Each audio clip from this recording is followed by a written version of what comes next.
নমস্কার বন্ধুরা, welcome back to my channel Labani's cook and ব্লগে সকলকে স্বাগত জানিয়ে একটা নতুন ভিডিওর সঙ্গে। তো সকাল সকাল ঘুম থেকে উঠে আমি এই জানালায় বসে একটুখানি বাইরেটা দেখি, দেখতে খুব ভালো লাগে।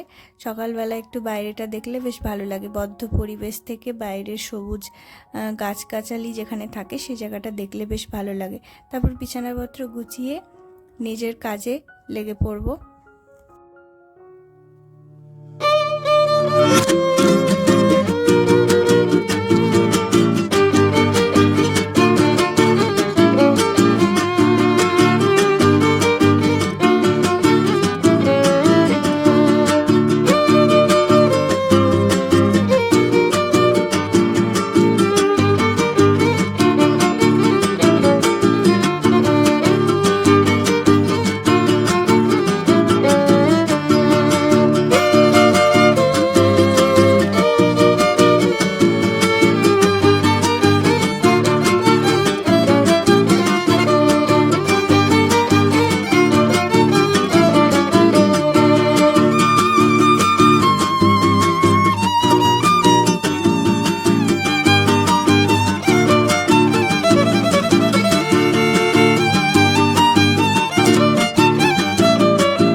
সানডে মানেই হলো ধীরে সুস্থে কাজকর্ম করা, তাই সকাল থেকে সুন্দর করে ব্রেকফাস্ট বানালাম। বাকহুইটের পাতলা চিলা, পিনাট বাটার আর আম দিয়ে আমরা ব্রেকফাস্ট সেরে ফেলেছি। এখন সকাল থেকে রাত্রির থেকে সকাল থেকে যত বাসন ছিল এঁটো বাসনগুলোকে এখন ধুতে দিয়ে দেব মেশিনে, আর তারপরে করব লাঞ্চের প্রিপারেশন।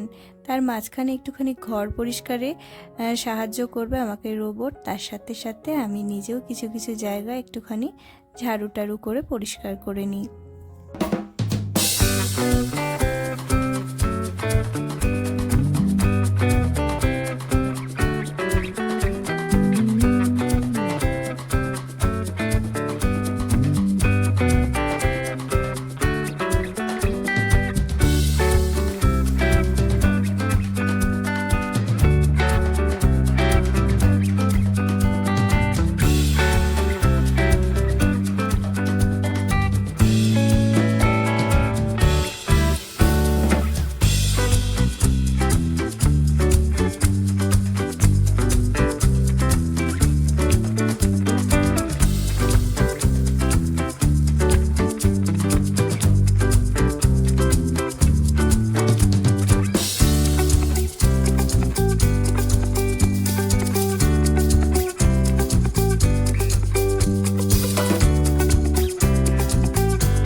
ব্যালকনিতে টবের মধ্যে কিছু কুমড়োর বীজ ফেলেছিলাম, আর সেই কুমড়োর বীজ থেকে সুন্দর 2-4টে গাছ বেরিয়েছিল।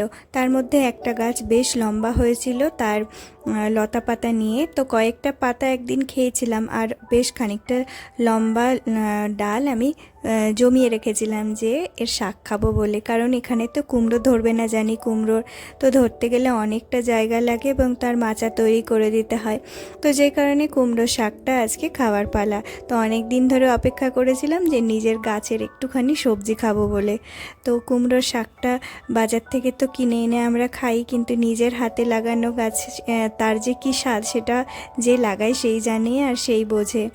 একটা দিনের সবজির মতো আমার ডাল কেটে নিয়ে আসলাম ব্যালকনি থেকে, আর তার থেকে ছোট ছোট এই যে ডাঁটাগুলো কেটে নিয়েছি। এগুলো বটিতে না কাটলে আমি পারি না। আর বাকি শাকটা চাকু দিয়ে ভালো করে চপিং করে নিয়েছি। আর এইভাবে কুমড়োর শাকটা আমি রান্না করে থাকি। প্রথমে তেল দিয়ে 5 ফোড়ন দিলাম, রসুন দিলাম, লঙ্কা দিলাম, আর অল্প একটু বেসন দিয়ে কিন্তু একটু নাড়িয়ে নিলাম। তারপরে শাকটা দিয়ে দিলাম, লবণ হলুদ যেরকম দেয় সেরকম দিয়ে এবারে শাকটা দিয়ে ঢাকা দিয়ে দেবো জল দিয়ে।